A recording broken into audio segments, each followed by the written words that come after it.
हे WhatsApp guys, तो कैसे हो आप लोग। मैं फिर से आपके सामने हाजिर हूँ द विलेज की एपिसोड 3 की कहानी लेके।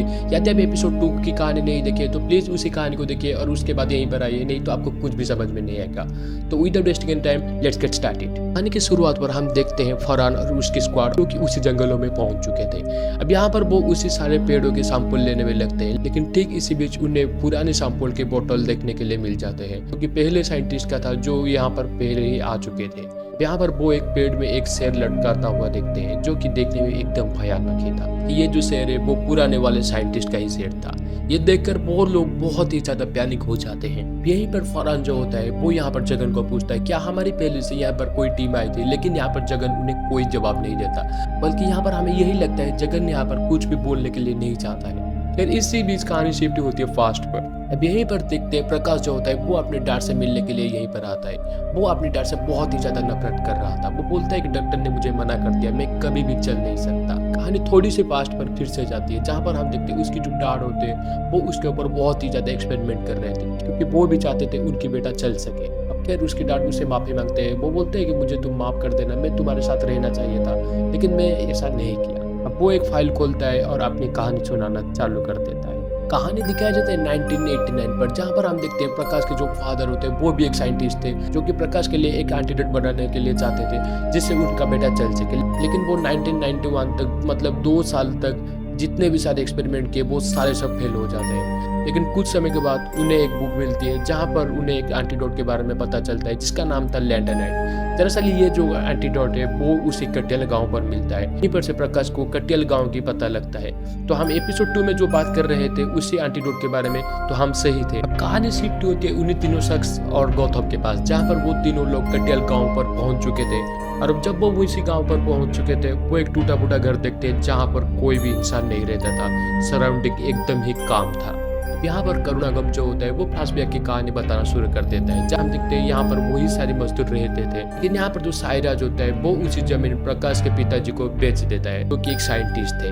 अब यहाँ पर करुणागम और सारे मजदूर यहाँ पर आते हैं। वो सायराज से उसी जमीन के बारे में पूछता है, लेकिन यहाँ पर जो सायराज होता है वो बोलते हैं ये मेरा जमीन था, तुम कहीं भी जाओ मुझे कुछ भी फर्क नहीं पड़ता।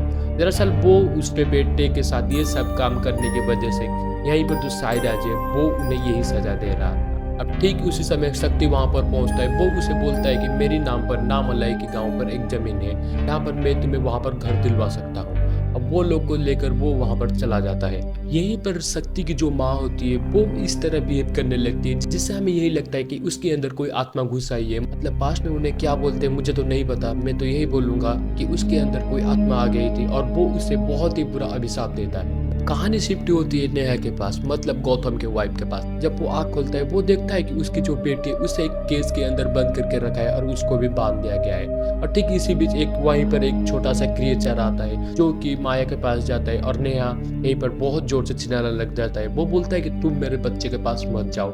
अब यहीं पर भी हम श्योर नहीं है ये कौन है, मतलब ये इंसान है या क्रिएचर है या भूत है। एक्शन शिफ्ट होता है फरहान की टीम के पास, जहाँ पर हम देखते हैं वो सारे लोग जो है वो उसे कटे हुए शेर के ऊपर रिसर्च कर रहे थे। उन्हें यहीं पर से यही अंदाजा लगता है कि ये जो शेर है वो उसके बॉडी से खींच के निकाला गया है, मतलब मानो कि कोई उखाड़ लिया हो। अब उसके शेर डिकम्पोज भी नहीं हो रही थी, क्योंकि उसके शेर पर एक बबल गम की जैसा कोई केमिकल था। ठीक आगे चलते हुए उन्हें और एक शेर मिलता है, मतलब जिन साइंटिस्ट को उन लोगों ने मार दिया था। अब यहीं पर जो फरहान की टीम के एक मेंबर होती है उसे वही क्रिएचर पेड़ के ऊपर खींच कर ले जाता है और उसकी गर्दन को एकदम नोच के खाल के उसे नीचे फेंक देता है, जो कि देखने में बहुत ही ज्यादा शॉकिंग था। यहीं पर जब फरहान होती है और उनकी स्क्वाड उसकी बॉडी को बहुत ही रिस्पेक्ट के तरीके से ब्यूरेट करते हैं और यहाँ पर वो जगन को पूछते हैं खैर यहाँ पर है क्या, लेकिन जगन यहाँ पर फिर भी कुछ नहीं बोलता। यहीं पर हम गौतम और उन्हीं तीनों फ्रेंड को देखते हैं जो कि शक्ति के पिछले वाले घर पर पहुंच चुके थे, जो कि हम प्रीवियस में देख चुके हैं। अब यहाँ पर उनकी घर के आगे बहुत ही बड़ा पेड़ था, जहाँ पर इंसानों के स्कल लटकाता हुआ हमें नजर आता है। यहीं पर जब वो लोग उसी घर की तरफ एंट्री करते हैं, यहीं पर वो 2-3 क्रिएचर आके उनके ऊपर अटैक कर देते हैं, लेकिन यहाँ पर शक्ति के गन से वो उन्हीं 3-4 क्रिएचर को एकदम से खत्म कर देते हैं। लेकिन उसके बाद यहाँ पर एक बहुत बड़ा सा क्रिएचर आता है जो कि अपने साथ एक खूंखार डॉग को लेकर आता है। यार यहाँ पर वो डॉग है या मॉन्स्टर है वो भी हमें यहीं पर पता नहीं लगता। यहीं पर जो बिग क्रिएचर होते हैं वो अपने चारों पांचों डॉग को उनके पीछे छोड़ देता है, जबकि उनमें से जो शक्ति होता है वो एक को तो मार गिराता है, लेकिन और 3-4 जो होते हैं वो उनके पीछे उनको मारने दम तक उनके पीछे पड़ रहे हैं। यहाँ पर वो उनसे बचने के लिए एक गड्ढे पर कूद जाते हैं। यहीं पर खत्म होती है एपिसोड 3 की कहानी। तो मिलते हैं एपिसोड 4 में।